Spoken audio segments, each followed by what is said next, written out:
I should start by saying that I really shouldn't be here. I'm a corrosion engineer by background, so to find myself in the BCS, the Chartered Institute for IT, is somewhere I never ever thought I'd be. Because I've been on the other side of the fence for a long time, and I'll get to that during this talk. Give you a bit of background. I'm a corrosion engineer, started in oil and gas, worked in a lot of asset-rich and asset-intensive industries, and I am also pretty sad because I love data, so I probably should be stood here. I work for a company called C3 Global, which we started 18 years ago, and it was acquired in December last year by Bentley. So, what am I going to talk to you about? There's a whole new sector that really has been defined by Gartner, which is the sort of area of operational industrial analytics. You know, it doesn't really fit with sort of business intelligence, it doesn't fit with the other analytical sectors, it's certainly not advanced analytics. It's about using data in the operational environment and making sense of it. So I'm going to be talking about that. I'm going to say why now, because it is interesting just how fast this market is growing and being defined. Roy Schulte in Gartner is one of their leading analysts and fellows, and he reckons that in his 25 years in Gartner, this is the fastest moving sector that he's ever seen. It's growing and shaping so quickly, he's struggling to sort of keep to terms with it. Is there a market? Well, yes, and I'll bring you some examples now. What are the barriers to adoption? Because there are always barriers to adoption. And also, is there a market for advanced analytics, the modelling, etc., etc.? And I'll deal with that. What I'm not going to deal with is any of these topics, because as I say, I'm a corrosion engineer. Everyone talks about big data, so I'm not going to. It's an interesting thing. If you look at our industry sectors and the operational side of the world, we don't deal with big data. You know, it really is adolescent stage. Everybody's talking about it, nobody's doing it. You know, it's just not happening in the industrial sector. It will do, but you know, I'll give you an example which I'll come on to later. We have refrigeration monitoring system, which is the biggest in the world. So currently there's about 6,500 hypermarkets. At the end of this year there will be about 4,500 to 5,000 hypermarkets at the moment. Collecting data from every asset, all the refrigerators, the HVAC, the lighting, everything to do with it, between 2 to 5 minute data resolution, and we've got 10 years worth of data, 4 terabytes. You know, it's not big data. You know, it's operational data, it's a different market. Now, this isn't eBay, this isn't Amazon, you know, we're talking about collecting operational data. So these things here, I'm not going to talk about them. I'm not even going to mention them, just in case somebody's playing bingo. So, one of the areas that I think ARC have picked up on now, and Gartner was certainly the first on this sort of whole area of IT-OT convergence. You know, it is different, and it comes from completely different sides of the fence. You know, IT is all about delivering business information. It's about managing those systems. OT is all about the operational side of the business. And you know, we come from different areas. Quite often in operations, you go through a project design, you design a control system, it's delivered, it's not touched again. So you get what you're given. So the data sets you're going to get, what's the data historian, it's not going to change, you're going to get what you were given. And really there's been a big sort of barrier to crossing this chasm of IT-OT. And I don't think they're comfortable bedfellows. You know, and I'll come to this in the next slide. Sorry, the slide after. There's a point 2 years ago when I was called into ConocoPhillips in Aberdeen, and I thought I was going to get a dressing down because of some of the data we're picking up we probably shouldn't have been picking up, and we've been helped by a couple of engineers to get some data in there. But it wasn't actually that. I was told by the CIO that he'd got a new remit in life. For the last 10 years he'd been tasked with getting emails out on time, he'd been tasked with making sure the network stayed up and information flowed around the organisation. And that meant that he'd actually told everybody no. So before they came to ask him, he said no. No, you can't have that data, no, we can't do that. He says, it's a whole new world, I've been told to say yes. So I've actually been told to go and find people to say yes to, which is, you know, you can't get much more of a change than that. So he was actually inviting us in to say, right, what do we need to do about this? And the thing is that, let's see if I manage to do this without turning it off. This is the, you know, what I consider the IT side of the world. You know, it's all about the ERPs, the CRM systems. It's about managing that data, the SAP systems, all that good stuff. This is where we come from. It's control, it's information, it's machines, it's things that turn on and off, it's pumps. It's, you know, the information that comes out of the assets, and they're completely different. Now, if you're going to link them, you're going to get a lot of data clarity. You know, it's about putting data into context, visualising it, making decisions on it, and only then can you really get into the whole market of prediction and prescriptive. You know, once you can see that data, once you can mix all this data with all this data, then you can start to make sense of it. And I think the Gartner quote is quite an interesting one. There are a few companies capable of providing applications. That's a bold statement. This year they're making these statements. It exists in all industries. We're all fighting the same problem, trying to make sense of the data that's out there. And you know, what's being done? Well, we've done all of the ERPs, we've done the CRMs. You know, there's been an awful lot of implementations. I don't think there are many FT100 companies that haven't got an SAP system. So they've all been implemented. You know, we need to make industrial savings now. The next area of savings is the operations, and we need to address that. And it's a common need. I mean, I'll deal with some of the oil and gas stuff, but that's a shocking number. When you think that the efficiency and the availability of wells in the North Sea is down at the 60% level, you know, that's incredible. Minus 60%. Sorry? Minus 60%. No, that's a problem. About 60%, I mean 62 actually. And they want to get back to 80%, which is where they started, and I'll deal with that. But I mean, when you think about that number there, it's not difficult to see why there's a lot to achieve and a lot to be going at. I was in Holland last week, and we were looking at manufacturing systems in a vitamin company. The operators of the plant, it's a batch plant, the operators sat down in their own workshop. We're not talking about management, we're not talking about the chairman who had a vision. The operators reckon that by operating this plant more efficiently, and it's state of the art by the way, they can still get another 30% availability out of the system. Now that's the operators who say, give us the tools and we'll deliver it. But if vessels are dirty and we don't know about it, we can't charge them. If we haven't got the stock, we can't charge it. If we haven't got the right recipe in the right time, and we can't run the recipe. So it's all about, you know, just getting information. It's not clever, honestly. It's nothing that we ever do in operational analytics is clever. It's just about doing the stuff you need to do at the right time. It's common across all industries. I'll give you a number of different examples tonight, different industry sectors, oil and gas, petrochem. Refrigeration is one of my favourites, because everybody laughs at it. I know far too much about refrigeration. There are 34 failure modes on a freezer, and you can pick up 28 of them through software and through the analytics. So, you know, I just walk around supermarkets now just looking at what's happening on the cabinets. I also drive down the motorway looking at the overhead towers of National Grid. It's really quite sad. This is a valid point. It's changing. You know, CIOs are changing, the whole attitude to data is changing.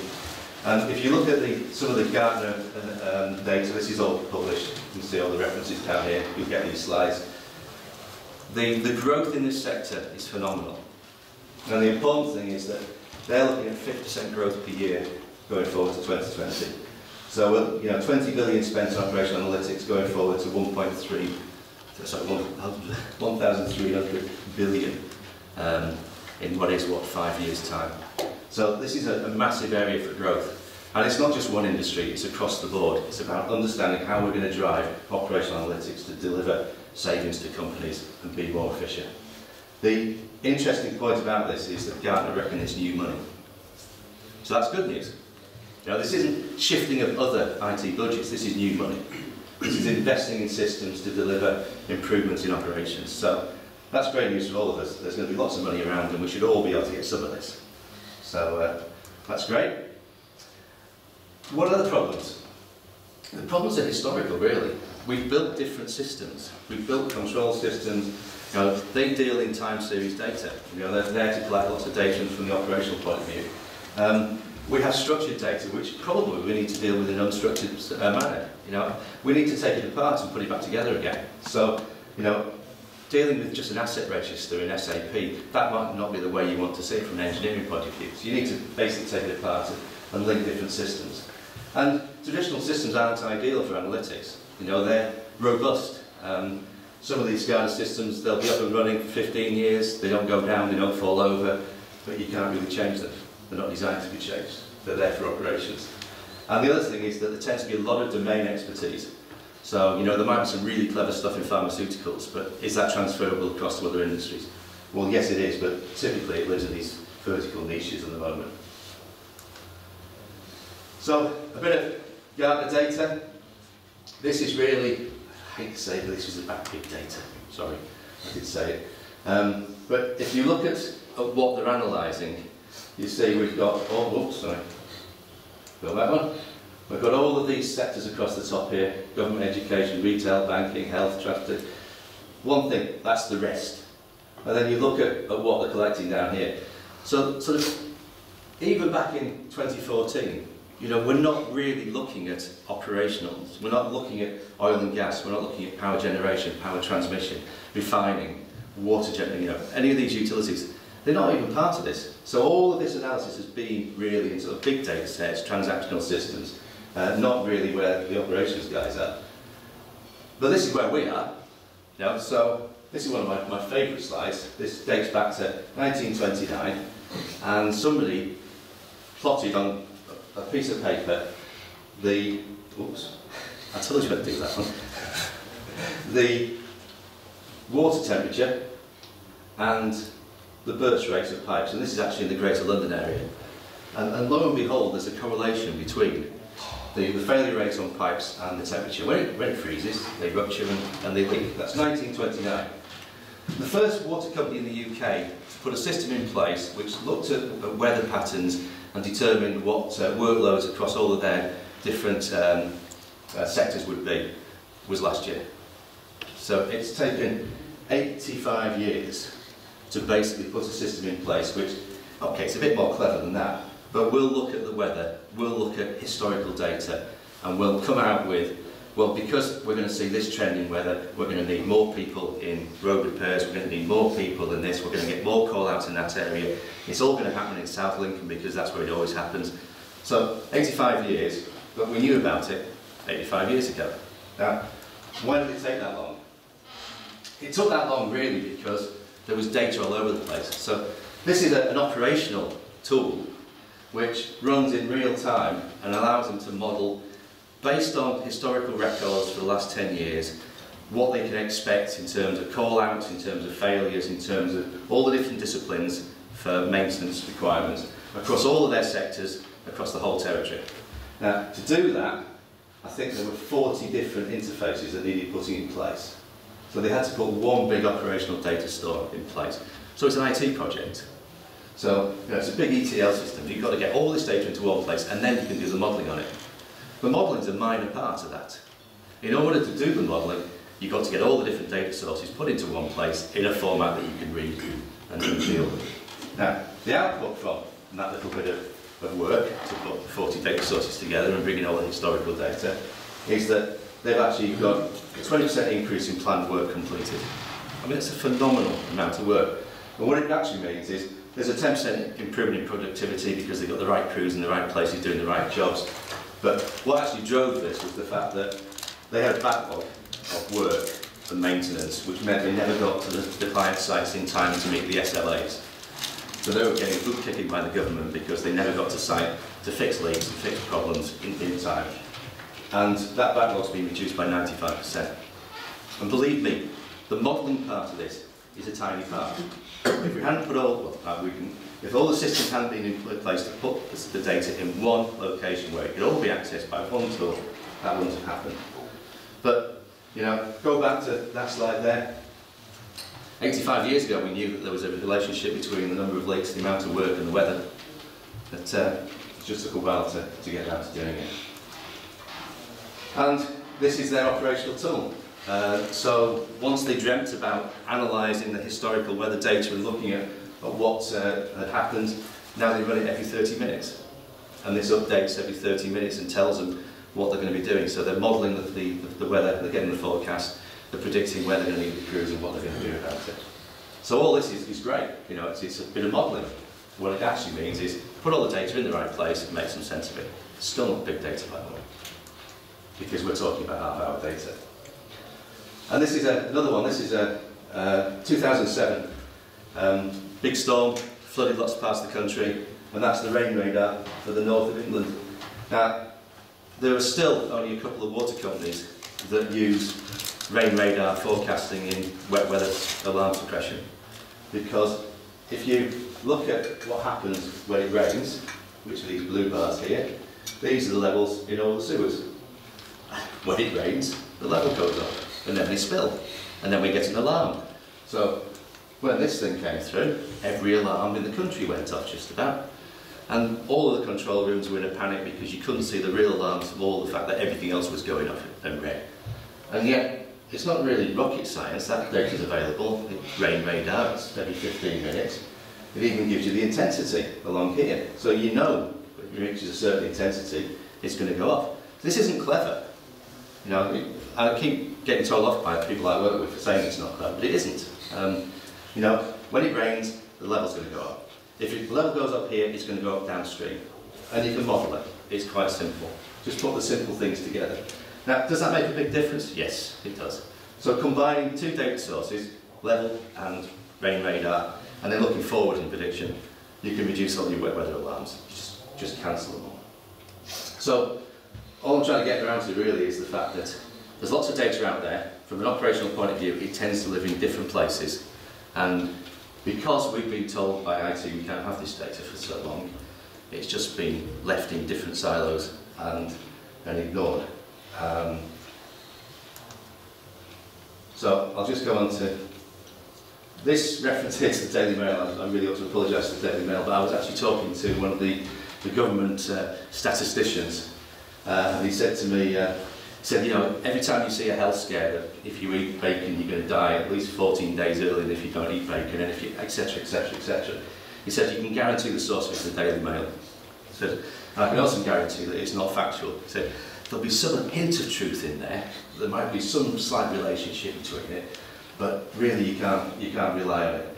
And I just love this slide because I think, you know, when you talk about oil and gas, it's a very simple process. You drill a hole, you cement it in, oil comes out.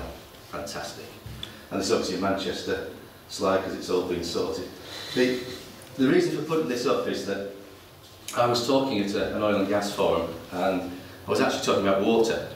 And the guy in the sorry, the other way around, I was talking at a water forum, and I was talking about oil and gas and some of the challenges they have with chemistries and problems and scaling and all the rest of it. And one of the guys in the audience said, well, yeah, but it's oil, it's really simple. We're a water company, it's really complicated. Yeah, it rains, you filter it, you pump it out and you clean it. But the whole point is that everybody's industry is different. We all have different challenges, and we all need to deal with it. But, you know, the North Sea has got a real challenge, and I just wanted to touch on it because it's always in the news. If you look at what's happening in the North Sea, over the previous 3 years, that's the sort of decline in production year on year. But there is some good news in there, because that's one of the reasons why it flattened out last year. This is data that's being generated from the UK, Oil and Gas UK it's called. And this is their amalgamation of data from all of the operators in the North Sea, looking at the fall off in production and also, interestingly, the drop in efficiency of the systems. There's a lot of reasons why that drop off has occurred. When you do start, it is a case of drill a hole, oil comes out, fantastic. Then you've got to go into secondary recovery, you might go to tertiary, you're going to use polymer floaters, all sorts of things you need to do. The chemistry is going to change, they're going to sour. So, you know, the equipment gets old as well, by the way, so you're going to have more pump failures, there's going to be issues with that. So there's a reason why it drops off as you go through time. But the point is we're here.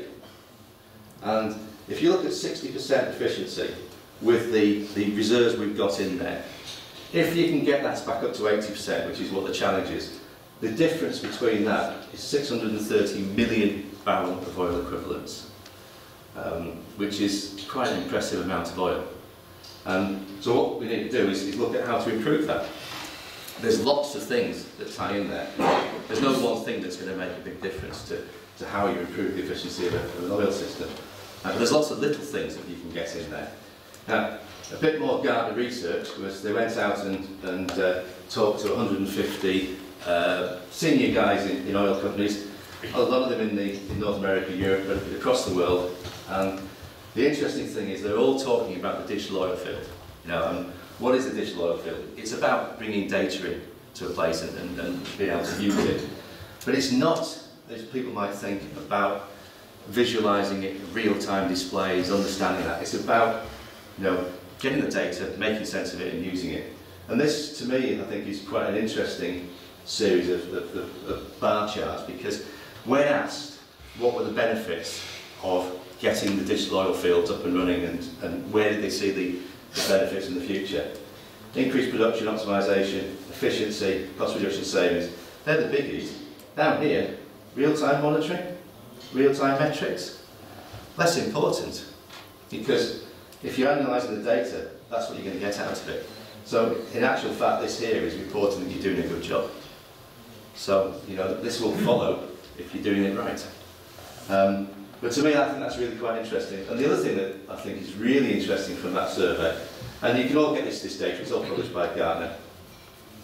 What's really interesting is how the change in the purchase and the application of this software has gone. So you'll get the slide, so I apologise you can't see it at the back. But this is who buys digital oil field technology. So 91% of it all has been bought by functional managers, site operating managers, corporate functional managers, regional asset managers, business managers. So we're talking about ops guys who are buying this. So they're spending the money. So, you know, for once, this isn't about IT purchases. This isn't, you know, sort of information technology. This is operations technology. So they're spending money on getting the information they need to do a better job. But equally interesting is who's maintaining it. So if it's not going to become part of mainstream business and become part of the IT function, it's not going to work. It's just going to fall by the wayside. And I think this is really an interesting slide that takes you back to the IT-OT convergence. If you don't get this convergence between delivering sustainable systems and delivering the right systems, then it's not going to work. Well, that's just my personal view anyway. But I think one example that we know personally is Anadarko. They're an interesting company. They've grown by acquisition. They've got 27 or 28 sites across North America. They've got a total of 48,000 natural gas wells. Because they've grown by acquisition, they're all different. So they wanted to get an idea of how to manage this better. And what they believed was that if you looked at 48,000 wells, there's going to be some similarities, there's going to be some differences, there's going to be best practice. But what they also knew was they spent an awful lot of money on chemistry. So when you do produce oil, you have to treat it. So if you don't treat it, it's often more water than oil. It's got carbon dioxide in it, it might have H2S in it, it's corrosive. It's got lots of scaling components in there, so if you don't use chemicals, it's going to corrode, it's going to scale, you're going to have bacteria, you might even get waxes that plug up the tubulars, so you've got to use the chemistry. And it's not a cheap business. So, is fracking separate from this? Fracking has been going on for generations and people just never talked about it. There isn't an oil well in the world that's not been fracked at some stage, because when you produce it, typically you want to fracture the formation. So you'll overpressure it and maybe put some chemicals down there to open up the formation. So it's not just something that, you know, we're talking about now. Virtually every oil well in the world's been fracked, it's just most of them were deep, and so no one's ever been concerned about it. But yes, it is. So acid stimulation is another word for fracking. So when a well stops producing, you'll pump acid down there under high pressure. It's going to fracture the well, it's going to corrode through the formation, and it's going to produce more oil. So yes, so when do you do that? It's an expensive business. So, you know, at what point do you go down and do scale treatments and squeezes? What time do you do fracking? All part of the business to get more oil out of the ground. And it's an expensive business. You know, so there's a lot of chemistry used down there, a lot of money spent with vendors. Anadarko won't tell us how much, but it's a lot. You know, I don't know, 30 to 80 million, probably somewhere in that range, if not more. But the point was, per year, is that? Yeah, per year. The point was that they wanted to get a handle on this. Also, they had 4 major suppliers, and I think they felt they might not have been getting a true story from the vendors of chemicals as to the effectiveness of those chemicals and whether they use the right amount. You're supposed to dose at certain levels, you know, the tendency is always to put a bit more in, whether you need it or not. So they wanted to centralise all this data and put it in one place. Still only talking about a couple of terabytes over 5 or 6 years, so not massive, but very valuable for all this. And the idea was to manage chemicals, to understand the cost, and benchmark across the wells, find out what's good and what isn't good, and apply best practice across the whole of the fields, because they believe that there would be some margin in this. The margin has been far more than just the chemical saving. Now, they will admit to between 10 and 15% saving on chemicals. Okay. Because you're saving chemicals, because you know what you're using, there's a massive saving on stock as well, because you don't need to stock, because it's going to last longer, and you know when you're going to need it, so you don't need to have the stock on site. But the big thing that was the winner for them was this availability. Understanding the operational wells, understanding that a well in that field there might perform the same as a well in another field. You know, you've got the same chemistry, but you're using different chemicals. You've got the same chemistry, but you're using different dosage rates. So optimising the chemicals across all their fields, optimising the way they treated them, gave them a massive increase in availability. Now, they're not publishing how much it is, and I know what it is because we have all the data, but it's significant. And this is about keeping those old wells pumping. So you've got 48,000 wells and you can keep all of them pumping. They're not, obviously, because they always have issues. Then, you know, you're getting more oil out of it. And you go back to that slide for the North Sea. So it might be about looking at cost reduction, but it isn't really. You know, it's nice to have that saving. It's good to put it in the back pocket, but it's about keeping pumping and increasing availability, making sure those wells are available to pump for longer. And it's an IT project, because really, if you're going to do that, you need to get all this information from SAP, all this information from the production systems, all this information on well failure and well events, bring it into an area where you can actually do something with it, build the templates, replicate it, because you can't manually configure 47,000 or 48,000 wells, it just doesn't work, and then work out what you want to do on it. So it's an IT project to bring the data together to then set up the operational calculations. And there's just lots of, it's about 25 million calculations goes on every night there. And this is the point I'm going to come on to. So what they get out of it is real-time analysis of all the costs, where they spend, what the breakdown is per field, what it is across the whole area, etc, etc, etc. Lots of lovely analysis. And how often do they do it? Once a night. Because that's good enough. You know, this is the whole point about real-time. What is real-time? Well, real-time for them is they get information when they need it. So if you manage it in the real-time environment here, then you're going to get your daily performance on target. So actually, we can't respond to it faster than that.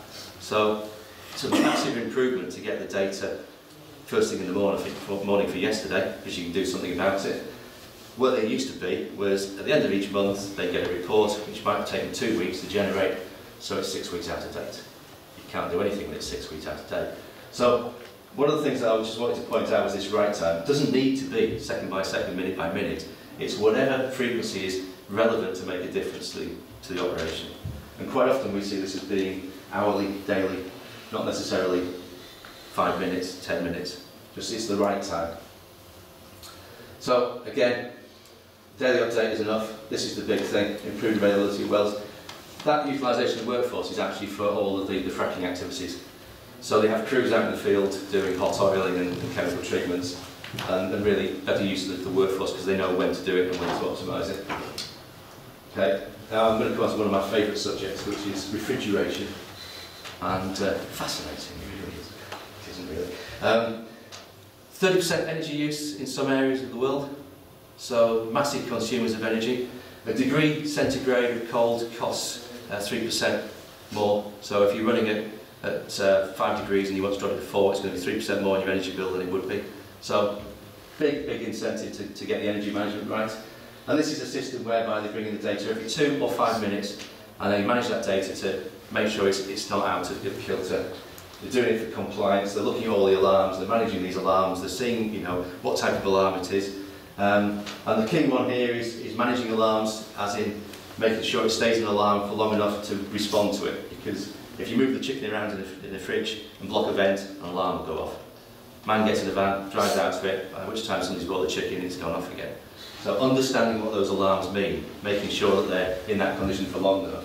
So again, it's not clever, it's just about understanding how the system operates and how it works. And what they get out of this is the ability then, once they've understood it, to go and control it. So this is looking at all of your set points. So now they manage the set points, they optimise the site, they record what the optimum performance is, and then they monitor it. If somebody goes and changes it, they change it back and write a report. because that's your optimum efficient operating point. So this is all controlled remotely. The next stage for this is, we don't do this, Danfoss does all this, they do load shedding.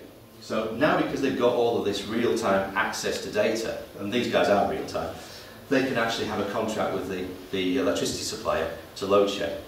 So Safeways in the US, they will get a call to say you need to shed 2 gig for 4.5 hours from 2 o'clock in the afternoon until 6:30 because we've got a problem with the amount of power we can put down the lines. They'll go and do that. They'll go and shed 2 gig of load on these sites running a risk matrix. Raise the internal temperature of the store, turn off the car park lights, all these simple things first, then start raising temperatures in cabinets. They'll deliver a 2 gig saving, everybody's happy, and of course what they get out of that is a big saving on their tariff. So what do they get from running refrigeration management systems? These are big numbers, 12% energy saving, because they're running it more efficiently, they're running it at the right temperatures. Obviously, regulatory compliance, because the whole thing about monitoring them is you've got to keep your fridges at a certain temperature and your freezers at a certain temperature. If you don't, you're in trouble. And you need to be able to keep this data for 7 years to prove that you've been good at it. But that's the main driver, of course, regulatory compliance, always is. The supplementary ones are 7% reduction in alarms, 30% reduction in call-outs. So 30% less vans on the road driving around. If you go on the motorway next couple of days, now I've told you this, you'll see white vans with snowflakes on the side of them. There's over 2,000 driving around the UK fixing fridges and freezers in supermarkets. At any point in time, there's about 3 Tesco hypermarkets. If you worked out the number of cabinets across the whole site, not selling food because the cabinets are down. So it's big. So yeah, big reduction in maintenance costs, lots more sales, keeping customers happy. I think Tesco's probably need that at the moment. And one of those strange things, if you run something efficiently, you put less stress on it. If you put less stress on it and run it efficiently, it's going to save more, well, it's going to use less energy. But more importantly, it won't break as often. So the mean time between failures gets extended. And more importantly than that, because you're now monitoring the types of asset, you know how long it will last. You know what the problems are going to be with that type of asset, so you can buy the assets that last longer, different manufacturers. So it's just about bringing that data into place and analysing it, really. And this is, I'll quickly fly through this one. This is, Gartner have determined this is probably one of the best examples of operational analytics, and I like it because of where it started and where it got to. So, South Australia Water, area of Adelaide, as with all these things, they almost ran out of water, so they needed to do something about it. They built a big desalination plant so they could produce fresh water for everybody, then realised it cost a fortune to run it. So they needed to manage how they did this. The way that they did this was to use the existing systems. So what they had to do was demand forecast. If you're going to produce the water that people need, you need to know what they need. So first thing to do was to work out what the demand was going to be. So they have the weather forecast, they have all the historical data, they know what's been used in the past, they know what the plants are making, and so they do this demand forecasting. And they run a model which tells them, what water they're going to need and where they're going to need it. To do that, they just have to link into existing systems. It's already there. It's already been put in place. You've got your telemetry system, which is an OSI system. You've got all your customer billing, because obviously that's what gets you money, so you can have a billing system. You've got a Met Office fee, because everywhere's got a Met Office. They have to do all the water quality, because they're a regulated organisation. They've got maintenance data and activity in Maximo. So they've got an Esri geospatial system. There wasn't anything that was missing, it was all there. It all existed, it just wasn't being used in a way to manage the systems like. So what they did, built a model, predict the demand across the whole network. And this is a nice little model. Quite a simple model, it's just a bit of regression analysis, looking at historical data. And what they can do is predict what the weather's going to do, what the demand's going to be, and from that they can work where to need the water. So what they do is they run a demand forecast, they then pass that out to a hydrodynamic modelling tool which will work out the production requirements. That will tell them with these scenarios what water needs to produce in the various facilities to meet that demand, and that will also do it on the basis of an optimiser. So this is, you can see here, this is all the different sectors, by customer sector, by education, hospitals, insurance, all the industrial different categories, all the different losses, non-revenue water, they call losses, by the way. So it works out where they're going to use the water. They then pass that out to an optimiser, which they already have, and the optimiser then looks at the best way of making that water with the lowest transportation costs and the lowest production costs. So now they've gone from demand to production planning to optimising. And because they've now optimised that production, and this here, as you can see, is the brown line is the next 24 hours, and this is the next 7 days. Because they know what they're going to need in the next 24 hours and the 7 days, they can produce it at the lowest cost, which means at the lowest tariff. So now they can actually put in a deal with the local electricity suppliers, and they go out to bid and buy the electricity on the spot market. So they put in a complete link. Forecast what you're going to need, optimise the way you're going to produce it and where you're going to produce it and what you're going to run, and then go out and buy the electricity at the cheapest price. All from a little bit of modelling. Along the way, you gain all sorts of advantages, like because you've got a link into the control system, you can see what the churn in the tank is and where the valves are open. So this is all engineering stuff, but we can see where the water is, we can see what the reservoirs are doing, because the data's already there. So these are just add-ons, these are just nice to haves. You know, you can link it into the asset and click on it and it'll tell you what you're producing. But the real thing is that you start with a weather forecast, you end up doing demand forecasting from that, your production plan, you then look at where you need to store it and your transportation costs, you then make it at the cheapest time of the day, so there's lots of what's produced overnight and then pumped up to storage. You then know what your energy is going to be, so you can go out and buy it on the spot market, and you can also change the way you operate the site. So Adelaide is a strange place. December 2013 forecast that it was going to reach 47, maybe even higher degrees centigrade. So they knew that the spot market was just going to go crazy, and they're all on variable tariffs down there because energy is in demand. So what they did was they went into maximum production, they filled everything they had, and then went to draw down for the following week, and they just drew down the water as they needed it. They saved over $1.3 million in a week, just because they could forecast what was going to be needed. Now, the point is, they haven't changed anything that they had. It's the same equipment, it's the same production facilities, it's the same control system, everything's the same. It's just that they're doing a little bit of forecasting which leads on and cascades down to overall efficiencies. As with all these clients, they won't tell you what they've actually saved, but they have admitted it's circa $10 million plus a year, just by looking at a bit of weather forecasting. So, what kind of margins for error do they put around that forecast? I can send you some slides. We have all sorts of different variables they can put. We have banding on there. You know, they've been running this for 2 years now, and the last point there is they're going to automated control during the course of this year, probably into next year. So at the moment they run the model every half hour, and that gives them the production plan which they manually implement. So they put that into the control systems and update it every half hour. There's all sorts of checks in there and balances, and you know, we do a lot of checking on it, but they've got enough confidence now to go to automated control. So they're putting a system in now which, from their production plan, from their modelling tool, is going to lead to automated control of those production facilities going into next year. So they've got confidence in it. So, I mean, that's the only thing that's said, isn't it? They've got confidence from running it. I didn't want to bore you with PowerPoint, but there's lots of slides which show how they can use the model. There's various different models they can apply. If you go back to the slide back here, they have, up here, they have scenario planners, so they can actually plug in different scenarios and say, look, you know, we think we're going to have a 30% outage on this site because we need to do some work, put that in, rerun the model. So at any time they can run these scenarios, and they're all stored as options within the system. And you know, they can run numerous models for different time periods and look at, as they go in the future as to how successful it was. But at the end of the day, the proof is in the eating, and they're going to go to automated control. So they've won loads of awards, South Australia, for this. They've just won a global award in the water industry for running this system. So what have they got out of it? Well, money, efficiency, availability. They know about the assets. They have a real good view of where they are. And the big thing is they're not running a desalination plant because they're within the water much better. So you know, it's about operations. They're very happy. It is happening. There's no doubt at all that operational analytics, industrial analytics, whatever you want to call it, it's happening. It's going to accelerate.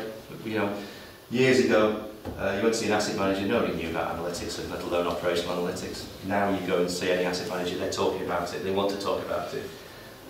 We got at the conference 3 years ago, 1,000 IT people.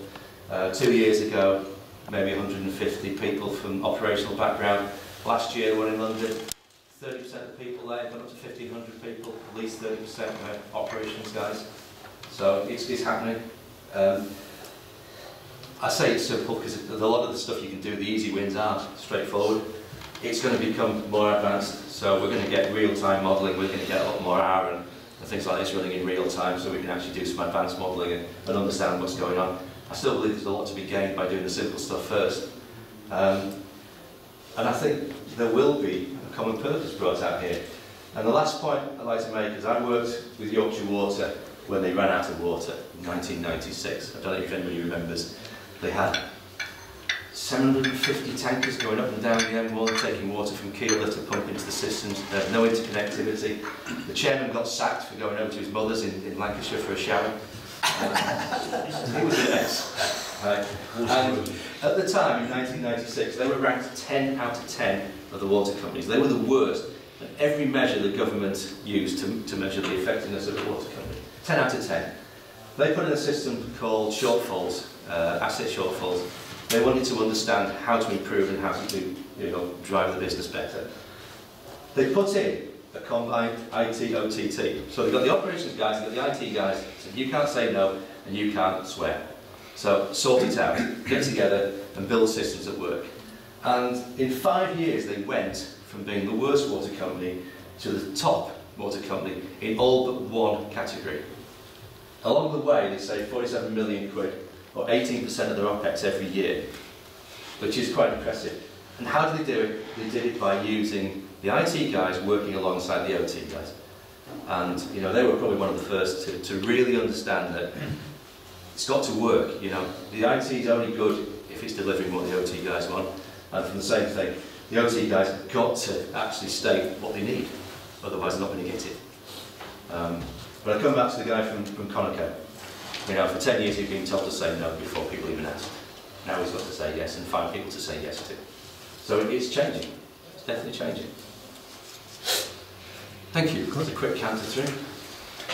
Excellent. Thank you, Neil. Questions?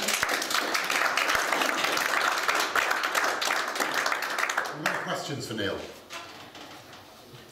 Okay, well, it's on silence. I'll start off with it. One of the areas I'm getting increasingly interested in is about data security, particularly around security of infrastructure. What about the risks of opening up the data to allow the operational analytics running the risk of also potentially exposing data that you might not want to expose? How's that being balanced? It's always going to be an issue. I will say, going back to refrigeration, I think that probably one of the most security conscious companies I've ever come across is Walmart. So it's not your classic, oil companies or utility companies. It's retail that have really got it, and yet they've gone cloud. So they're I said that word actually. They're happy to go that way. We've got systems which measures the 5-minute periods, all of the oil flow down the network of pipelines down the east coast of America. All of the oil companies have got access to that, and there's a contract with a company that just does penetration tests continuously. What can we do? They want the data, they benefit from the data, and we try and make it secure as possible. But it is a trade-off. But I mean, if you look at the big oil companies, it was always inside the firewall. You could only ever put server installations in there. It's changing, and it's changing rapidly. It's years ago you couldn't do anything outside of the internet wasn't going to happen. You were going to get web access, but you do. And I'll count a lot of companies which in the last 2 years have changed their approach to that. Now, as I say, I'm a corrosion engineer, so all that cyber security is out there, but it's happening. And it's going to have to happen. The other thing is give the people the information they need. Don't give them access to the data.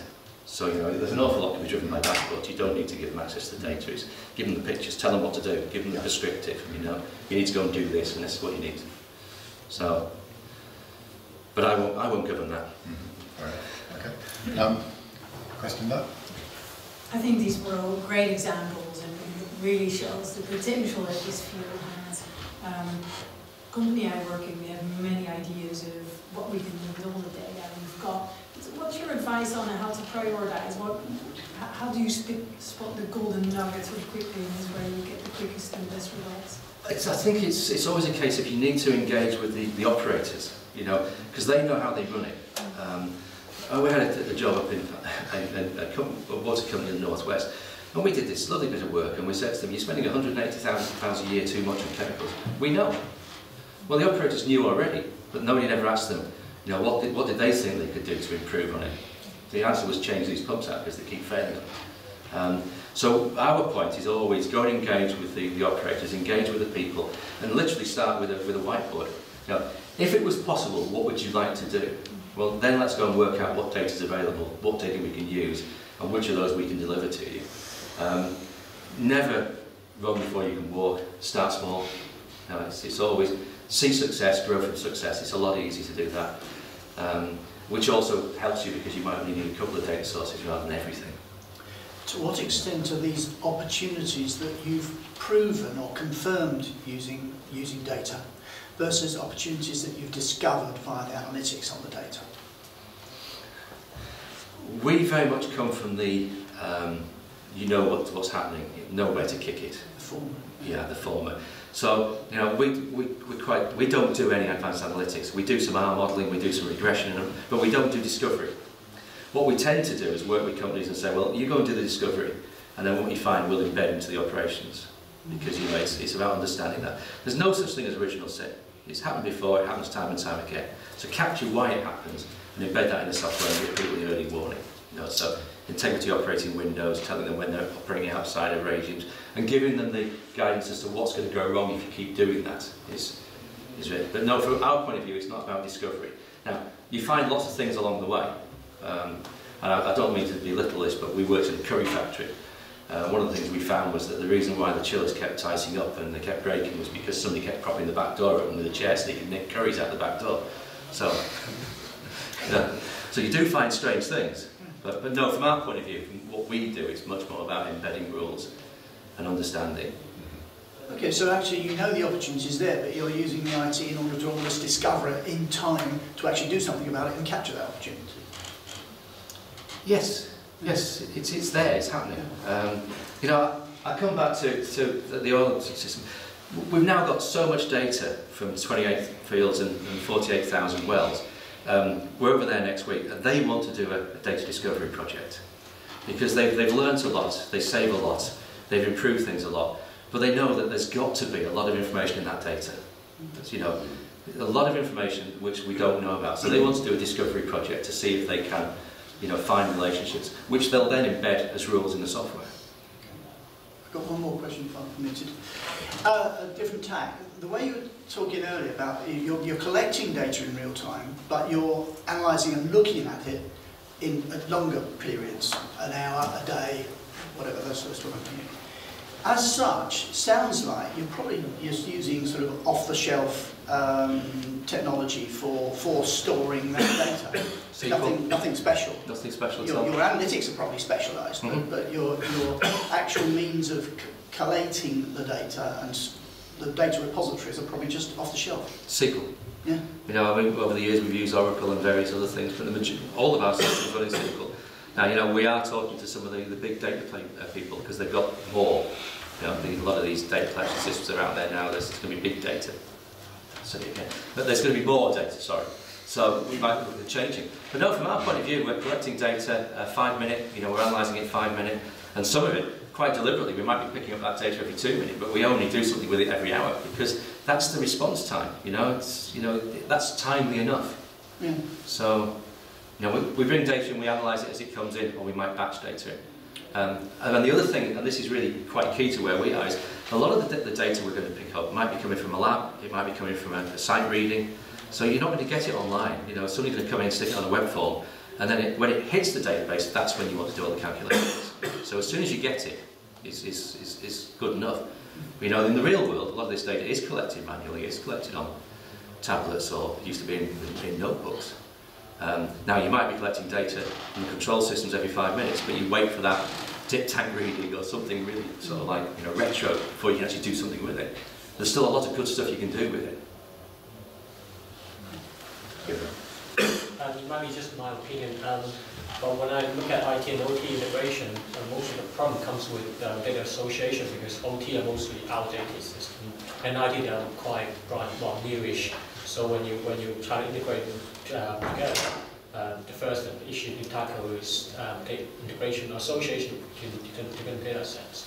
So I mean, you didn't mention anything in the presentation. I mean, did you have any knowledge to share? Yeah, I mean the thing is that one of the biggest arguments is, you know, what are you going to use as a master data registry? Now, from our point of view, we normally go with what the asset register is. So, you know, we're normally running in a system where there's either a maintenance management system, or there's a control system, or there's an SAP asset register. So that would be our start point. But the point is that that might not be the right structure for you to do the analysis. So that's what I mean about structured and unstructured. You might want to take that apart and regroup it by functional groups. But you've got to have one master record. You've got to have something it all links to, yes. And when you're doing integration, do you do it as a one-off activity, or actually you're doing it as a upgrade sort of program, where once you've done this association between data, and then that will be a new kind of system you put in place where IT and OT are all working together, or you're just doing it for... No, it's got to be automatic, because otherwise it just becomes so out of date so quickly. Right. So, you know, we've got to do that replication and updating so that, you know, you keep the links. It's the thing, you can look after it for a few wells, you can look after maybe a couple of processes, you know, with using an Excel spreadsheet. You can't do that when it gets beyond that, you know. And the other thing is, it's got to be in one central repository, because, you know, otherwise, a great expression I heard the other week, which is Excel's personal opinion. You know, once it gets into Excel, it is just personal opinion. It's got to be in one source of data. You might write an Excel report, that's fine. But, you know, you've got to automate those links, because otherwise there's no trust in the value of the data. So yes, that replication process is key. Put in the links, put in the mapping, and then make sure it automates. Question at the front here.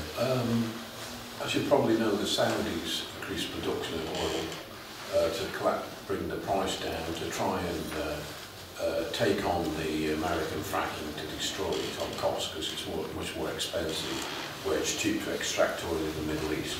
But it's backfired, because they've shut a few sites down, I read, but the main sites have increased production, the fracking in North America, and they've had massive increases in productivity, which is surprised the Saudis and everybody else, and I'm sure a lot of it covers, you know, due to the techniques you're talking about here.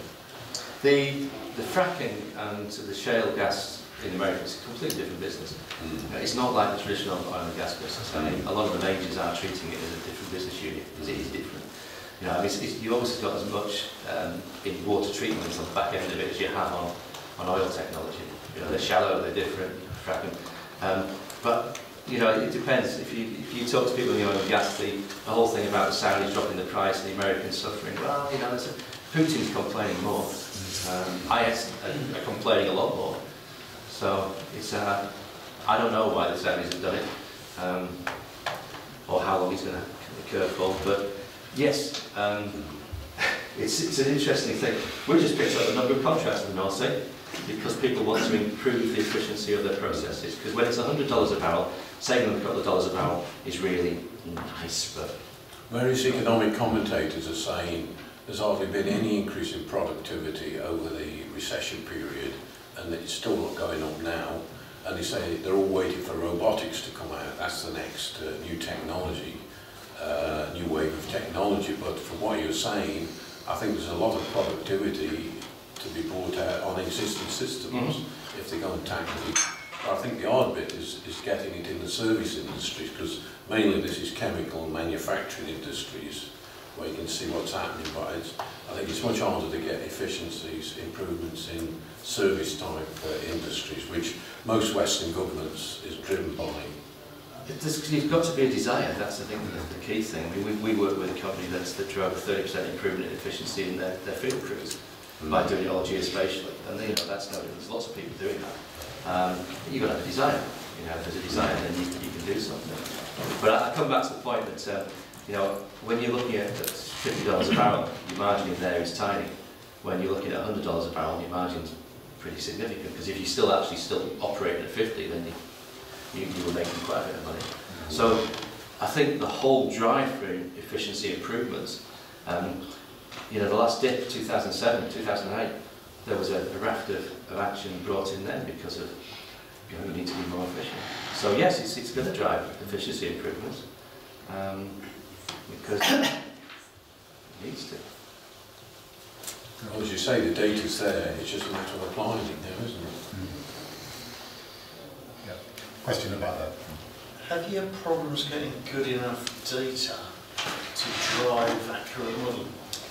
I come from operational background, so the data is always... I'm a modeller, and I've built models like this and not been able to get consistent, decent, good enough data to drive them. When data's not used, the data quality is always poor. When you start using data quality improves, either because you know it's wrong or because people take more care with what they're doing and calibration. There isn't a single project we've worked on where data quality doesn't improve as people realise that you're using the results. So offshore technicians, they'll fill out anything, and then when they realise people actually take note of it and they're using it, they come, oh, okay, I better put the right thing down. No, it's always the case. But there's lots of filtering. We work on the National Grid project. And the first thing you have to do is you've got to filter the data, because there are always outages, and you'll get an instrumentation zero, so you'll get a full scale or a zero scale. You've got to filter those out if you want to use the data. But we have all sorts of tools for averaging, filtering, counting values, because if you only get 23 readings in a day and it's an hourly value, you need to know that. If you only get a few, you drop a few during the course of an hour, you need to know that. How do you backfill? How do you deal with it? How do you ignore them? So there's lots of approaches. But yeah, you're absolutely right. The better the data quality, the more sense you can make of it. But I come back to, and that bottom one there, Yorkshire Water is a prime example.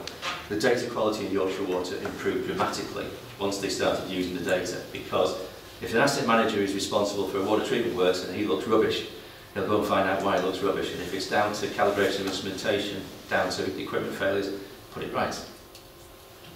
So, that's good. Okay. Any more questions for Neil? Mark. Thank you. It's been really interesting. I guess an observation in some ways. I work in the oil and gas industry myself, and we've had many real-time or near real-time value-adding systems, so that sit above process control layers. Since the 90s, we've been working, a lot of these systems, but very much regionally deployed. So we operate in about 15 regions. Monitoring real-time production for efficiency and things like that. One of the big challenges, and the interesting thing with this presentation about this collision between IT and OT, is that most of those systems are coming to end of service for life now. And the way the technology is being driven, we're looking to centralise a lot of the compute, which means streaming data back in near real time. And some of this stuff is minutes, hours, days, some of it's the kind of 10-second range, but streaming data back in real time. And then I think that it presents also challenges in terms of the networks you need to support that, the point that Julian made. Well, the last slide about this, the Australian firm, that as you start to move towards closed loop control, so you're actually starting to make mission critical decisions with data upon corporate networks, it starts to get really challenging, because we've got, so we very much process control mission critical systems, say, are on process control networks behind DMZs.